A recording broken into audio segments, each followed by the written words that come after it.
3 साल जो है काम करते रहे हैं दुबई के अंदर। कैशियर ने जो इनका जानने वाला है उसने किस तरीके से धोखा किया। जिस दिन मैं बैंक के अंदर गया हूँ कैश निकालने के लिए, तो बैंक ने बोला है कि आपके अकाउंट में पैसे ही नहीं है। उन्होंने मुझे बोला है कि आपके अकाउंट के अंदर सिर्फ 283 रुपये पड़े हुए हैं। ਅਸੀਂ ਤਾਂ ਪਿੱਟ ਕੇ ਹੱਥ ਜੋੜ ਕੇ ਸਾਡੀ ਕੋਈ ਬੰਦਾ ਸੁਣ ਹੀ ਨਹੀਂ ਰਿਹਾ। बिस्मिल्लाहिर्रहमानिर्रहीम, अस्सलाम वालेकुम नाजरीन, मैं हूँ सरदार आदिल मुस्तफ़ा। आप देख रहे हैं आप टीवी। नाजरीन, अंधा एतमाद बाज़ औक़ात इंसान को ऐसी परेशानी में मुब्तला कर देता है कि उम्र भर का ये पछतावा बन जाती हैं। मेरी मुराद मोहम्मद सुहेल की है, जो दुबई में मेहनत मजदूरी किया करता था। मेहनत मजदूरी करके पैसे जो हैं बैंक में जमा किया करता था, लेकिन बैंक का कैशियर जो इनका महल्लेदार था और इन्हीं का जानने वाला था, उसने डुप्लीकेट जो है कॉपी निकाल दी और इनके सारे पैसे वो हड़प कर बैठा।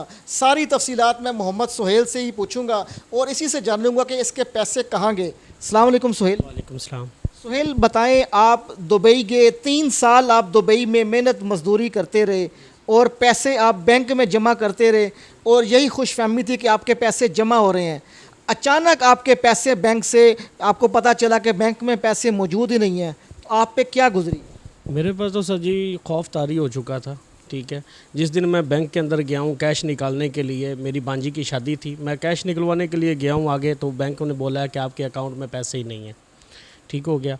उसके बाद मैंने अपने घर वालों से बात की है। उस दिन से वो बंदा हमारे घर से फ़रार हो चुका है।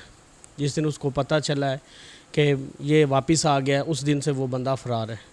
अच्छा, वो जो बंदा कैशियर है वो आपके घर में ही रहता था आपके साथ? सारा तफसीलन हमें बात बताएं।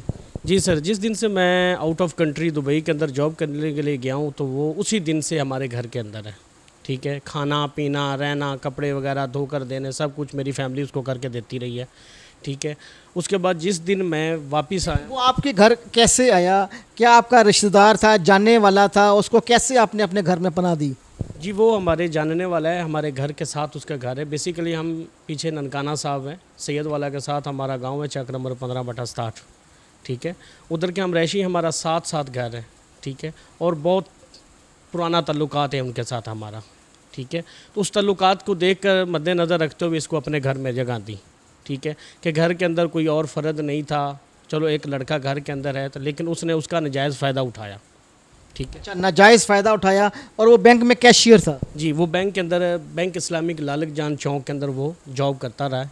ठीक है, और मैं तो अक्सर जब पैसे घर वालों को भेजता था, सिस्टर को, फिर मैंने बोला कि आप अपना अकाउंट ओपन करवा लें, क्योंकि जो पैसे हैं ना वो बैंक के अंदर ट्रांसफ़र करते रहें।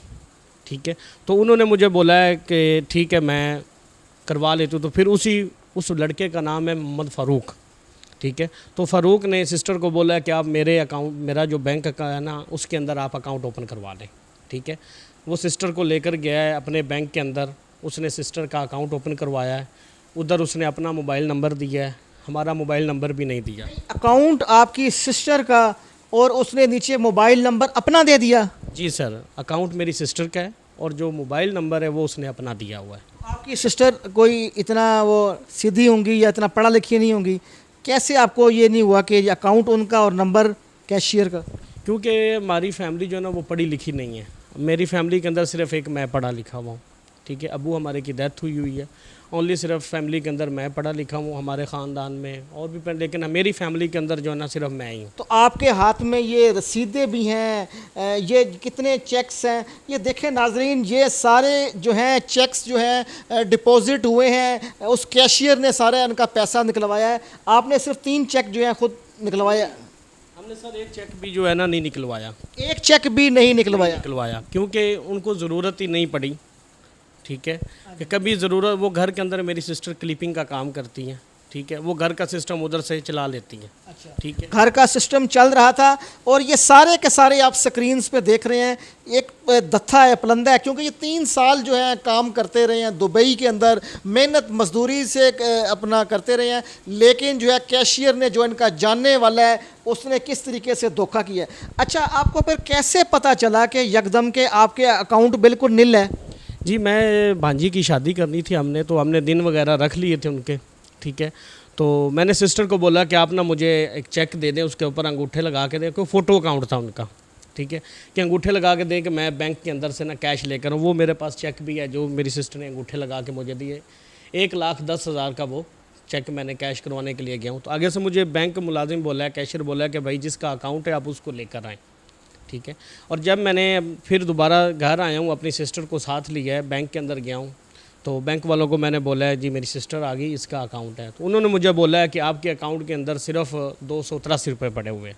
अच्छा, 283 रुपये अकाउंट में, जबकि रकम कोई 13 लाख प्लस थी। तो उसी टाइम सिस्टर ने जैसे सुना वो उधर ही गिर गई, बेहोश हो गई, ठीक है। फिर उधर 10-15 मिनट उनको बिठाया, पानी शानी पिलाया, फिर उन्होंने बोला कि आप अपनी ब्रांच के अंदर जाएं। फिर मैं और मेरी सिस्टर लालक जान चौक के अंदर ये ब्रांच है बैंक इस्लामिक की, हम लोग उधर आए हैं। तो बैंक मैनेजर से हमने पूछा है कि सर हमारे अकाउंट के अंदर कितना बैलेंस है। तो उसने बोला है जी आपके अकाउंट के अंदर कोई बैलेंस नहीं है, सिर्फ 283 रुपये पड़े हुए हैं, ठीक है। तो उसने बोला है कि आप जो सारी पेमेंट आपकी है वो चेक के ज़रिए कैश होती रही है, ठीक है। तो आगे से मुझे बैंक वाला बोलता है कि सर आपको अब क्या चाहिए। मैंने बोला कि मुझे स्टेटमेंट चाहिए। उसने हमें स्टेटमेंट नहीं दी पहले। अच्छा, बैंक स्टेटमेंट देने से भी इनकार कर दिया बैंक ने? जी सर, पहले बैंक स्टेटमेंट देने से इनकार किया, फिर थोड़ी बहुत अप्रोच की, उसके बाद हमें ये स्टेटमेंट मिली है। उसके फ़ौरन बाद स्टेटमेंट लेने के बाद हमने FIA में केस किया है, ठीक है, क्योंकि हमारे 2 जो अकाउंट है वो यूज़ हुए हैं। एक मेरा अकाउंट यूज़ हुआ है और एक मेरी सिस्टर का अकाउंट यूज़ हुआ है।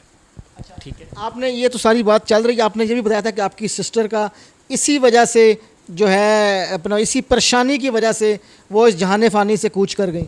जी सर, इसी वजह से गई हैं क्योंकि वो हर टाइम इसी बात की टेंशन में रहती थी कि हमारे इतने पैसे चले गए, हमने बड़ी मुश्किल से कमाए हैं, ठीक है। तो उस बंदे ने कुछ नहीं सोचा, उसने पीछे वाला ताल्लुक़ नहीं देखा, ठीक है, उस वजह से वो टेंशन, उसने अंधे एतमाद का नाजायज़ फ़ायदा उठाया। अच्छा, पुलिस भी आप गए, आपने पुलिस का इंसाफ का दरवाज़ा खटकाया, पुलिस के पास गए, पुलिस से क्यों नहीं, आपके पास तो सारी ये स्टेटमेंट्स मौजूद हैं, ये आपके पास अपना दरख्वास्त थाने में दी है वो है, क्यों नहीं आपका पुलिस ने इस मुकदमे को सुना? जी जिस दिन मुझे थोड़े दिन पहले कॉल आई है, जो उधर तफ्तीशी है उसका नाम राना बिलाल है, ठीक है, उसने मुझे कॉल की है, मोबाइल नंबर मेरा लिखा हुआ था, सिस्टर हॉस्पिटल में थी, ठीक है। तो मैं चला गया हूँ उधर से, सीधा उसके पास गया, उसके पास बैठा हूँ, तो उसने मुझे जी बातें करना शुरू कर दी हैं। ऊपर से मुलजिम भी आया हुआ है उधर, ठीक है। तो मुलजिम को बोलता है कि अब इसकी मैं क्लास लगाता हूँ। मुझे बोलता है जी आप लोगों का कोई पैसा नहीं है, कोई कुछ नहीं है, मैं तुम पे पर्चा दे दूँगा। फिर मुझे बोलता है कि अपने जो ना मुद्दई से मेरी बात करवाओ। फिर मैंने अपने सिस्टर के नंबर पे कॉल की है, ठीक है, क्योंकि सिस्टर कान के साथ कॉल नहीं सुन सकती थी। स्पीकर ऑन किया है, मेरी अम्मी उधर हैं, मेरी 2 बहनें उधर हैं, मौजूद हैं। तो राना बिलाल ने बोला है कि ये जो आपकी बैंक स्टेटमेंट है वो भी झूठी है, आपने दरख्वास्त भी झूठी दी है, ठीक हो गया। तो मैं अब तुम दोनों बहन भाइयों के ऊपर FIR करूँगा, पर्चा दूँगा और तुम दोनों को सलाखों के अंदर मैं डाल दूँगा। अच्छा माँ जी, अस्सलाम वालेकुम। सुहेल को आपने भेजा दुबई, कोई कमाएगा, घर के हालात दुरुस्त होंगे, मेहनत मजदूरी करेगा, खुशहाली आएगी, लेकिन सुहेल ने 3 साल मेहनत मजदूरी की और उसकी सारी कमाई आपके ही एक ट्रस्ट याफ्ता बंदा जो कैशियर है उसने सारी निकाल ली और हड़प कर गया। क्या गुजरा आपके ऊपर? बहुत पुत्रा हालात हो गया, बड़े औखे हो गया। बच्ची जड़ी है उस ना भी आया हरसा हो गया, ते बड़ा रो के पुत्रा पिट के आए बैठे थोड़े को, जे तुसी कोई मदद करो, कोई इमदाद करो। ते साडी मेरी बच्ची जड़ी है उस दी भी है, साढ़े कोल ही उस फोन किया, सारियां गल्लां की। आपकी बेटी इसी सदमे से अल्लाह ताला को प्यारी हो गई, तो कोई आप गए अपना पुलिस के पास, किसी से इंसाफ मांगने गए, आपको क्यों नहीं इंसाफ मिल रहा? क्या चीज़ है जो रुकावट है? पुत्रा ये पता अल्लाह नूं, असी तो पिट के हाथ जोड़ के साडी कोई बंदा सुन ही नहीं रहा। नाजरीन, किसी के ऊपर जो है अंधा एतमाद नहीं करना चाहिए। बैंकों में भी पैसा महफूज नहीं है। आए रोज़ आप फ्रॉड के मुख्तलिफ जो है मुकदमात भी सुनते हैं और वाक़यात देखते भी हैं और सुनते भी हैं। ये एक ऐसा वाक़या है कि इनका अपना ही जो है बंदा था जिस पे ये ट्रस्ट करते थे और अपने घर इसको ठहराया था और उसी ने इनके साथ धोखा किया और तकरीबन 14 लाख रुपए जो है धोखे से इनके पैसे बैंक से इस शख्स ने निकाल लिए। और आज जो है पछतावा है सोहेल को भी और उसकी वालदा को भी, क्योंकि इस सारे अमल से इनका जो फिनेंशियली नुकसान तो हुआ ही हुआ है, लेकिन इनकी जो बहन है वो इस सदमे से इस दुनिया से चली गई। आज ये लोग इंसाफ मांग रहे हैं, सिर्फ इंसाफ मांग रहे हैं कि इंसाफ किया जाए और इनके जो पैसे हैं वो जो हथियाए गए हैं उनको रिकवर करा के इनको दिए जाएं, ताकि 3 साल सोहेल ने जो दुबई में मेहनत की थी उसका इसको फल मिल सके। आइंदा किसी नई वीडियो में किसी नए मौजू के साथ हाज़िर खिदमत हूँगा। अल्लाह हाफिज़।